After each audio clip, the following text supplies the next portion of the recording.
Okay, so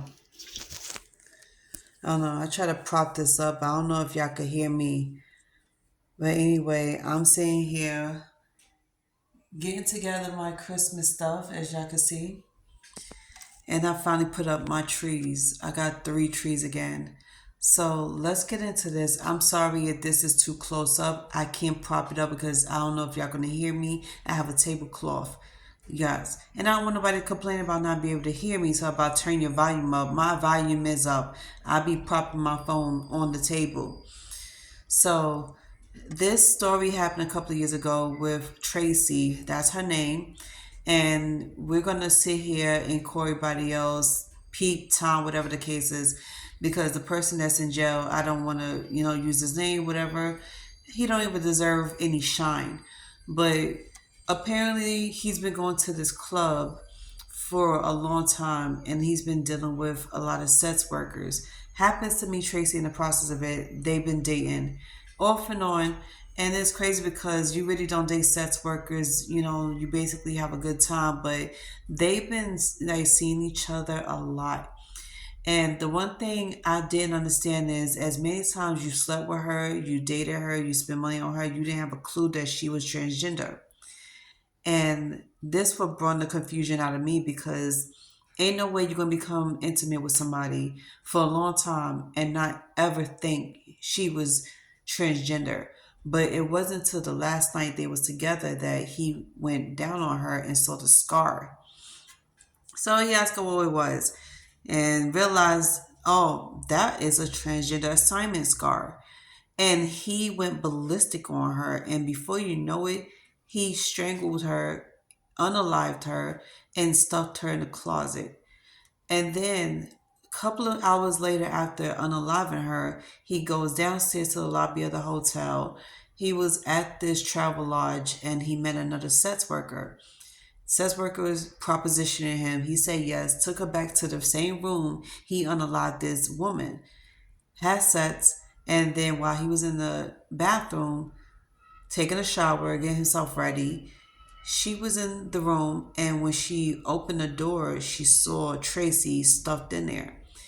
Now, she didn't say nothing. She didn't go crazy, scream like any other known person would do. She stood quiet, kept calm, and continued on with her night with them. Then asked him at the end of the night, what is a body doing in the closet? He calmly said, oh, it was a transgender woman. I slept with her, had a night with her, but didn't know she was a man.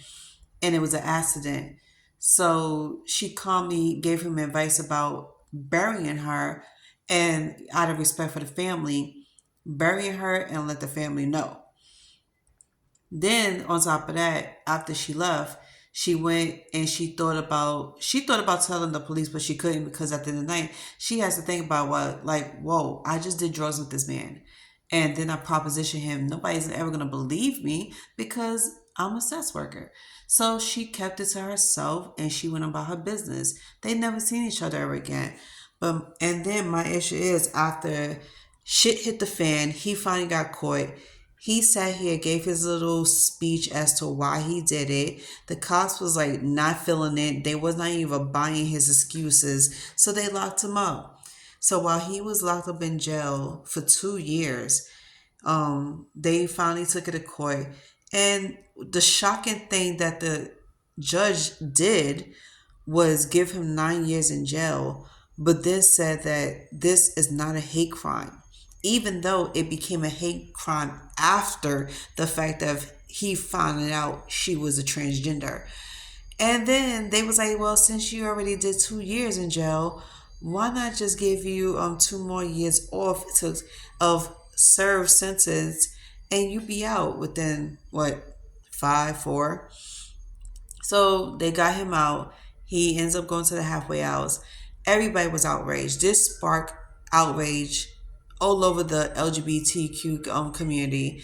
Rightfully so, because I would be pissed off too, and I would be marching down to that courthouse and say something. And then this really bugged me because this reminded me of what happened to these two transgender women. One of them was back from the 70s, and the other was in the early 2000s. and this happened in Brooklyn. The first incident happened in Manhattan, down by Houston Street, I think it was. They was at the hotel at the time, and this inspired the TV show Pose to make that scene, because this person actually was innocently trying to make money and trying to only provide for herself, only to get unalived, and you know, and then on top of that, got stuffed in a suitcase, I think it was. It was crazy at that time. So people didn't take it serious. The case went cold. Nobody wanted to do anything about it. The family didn't know about it. And then when the family finally caught on to their baby girl not being around for holidays or special occasions, they finally called the cops and did a missing person report. Couldn't find out days later their baby girl was unalived all this time. Identified the body and gave it a proper burial. Now, my issue with this is, and especially here in New York, why people feel like this is never going to be a hate crime, and that people didn't know that these people, transgender, was transgender up until the moment they killed. I call bullshit on this, because ain't no way in hell you become intimate with somebody, and it depends if it's years or months, and you not know that they was transgender. Two, yeah, you might see scars on the body. Think, like, it's not just scars of them hurting themselves. You could tell a surgical scar from just a scab or a cut, And one thing I didn't like is that they use this as an excuse to do this to everybody, then call mental health issues on this situation. So I'm glad a lot of people spoke up about this, because I wanted to ask, how do y'all feel about this shit? Not that y'all give a shit about it, but how do y'all feel about it?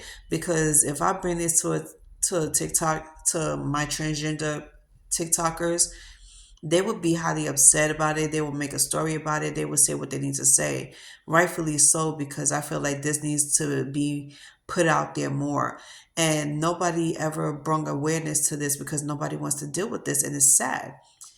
I have transgender friends that I'm close to, I've been in contact with, and I support them in everything they do.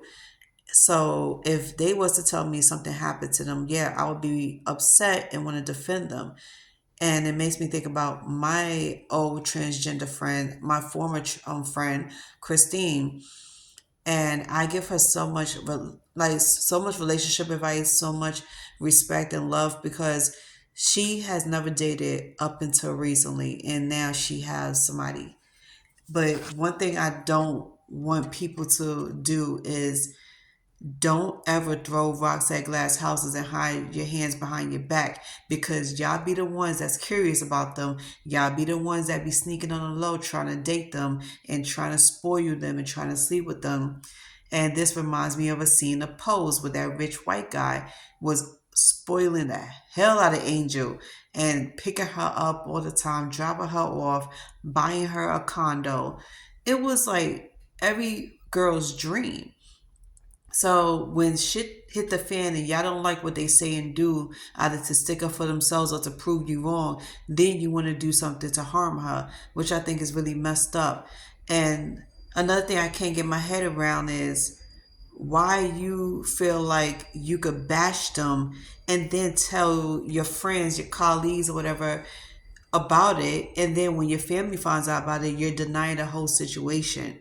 Because I've seen that happen a lot too, when men are being embarrassed, and the transgender women is shouting them out, and they want to deny it. So, I never met this person, I never heard this person, but all the while, it's all over social media or it's out in the streets. And not only that, now you're being arrested for this shit because you done committed a crime, and your family's gonna find out eventually. I say everything you do is gonna come to light. You can't hide it. So yeah, I hope and pray that justice happens for everybody. Everybody that has been in this situation where you're being abused in any way, or you've been unalive, and family members. Like, I hope y'all get justice for this, because this is really fucked up. It's really messed up, and I am still trying to wrap my head around it. And then hearing this story today, it really brought back that feeling, because The last time I heard somebody being unalive was 4 or 5 years ago, and in Brooklyn, and I was like, oh my god. And then I heard some transgender woman in Chicago being done dirty and unalive as well for the same reason. She's partying, she's doing her thing, not hurting a soul, minding her business, and here comes this football player, you know, approaches her, pursues her, and then after you get intimate with her and find out she was transgender, now you want to unalive her? Come on now, be fucking for real. So yeah, I hope that they justice is being served, and my condolences to Tracy's family and people that was very close to her that was working in the same industry, because at the end of the day they still human beings. I don't care what job you have on this earth, you're still a woman, you're still a human being. And transgenders, you're still humans. At the end of the day, you have a heartbeat, you have blood run through your veins, so you're not considered any less of a person. I don't understand why people is doing that to these peoples out here these days. It's fucked up. But please send nothing but love and respect to them. If you don't like them, that's not your cup of tea, you don't swing that way, fine by us. But don't do what you see other people's doing out here. Stop trying to unalive people or beat people up because you don't like how they look or who they are or the fact that they transgender. It's called walking away. You know how to say no thank you. Thank you, but no thank you.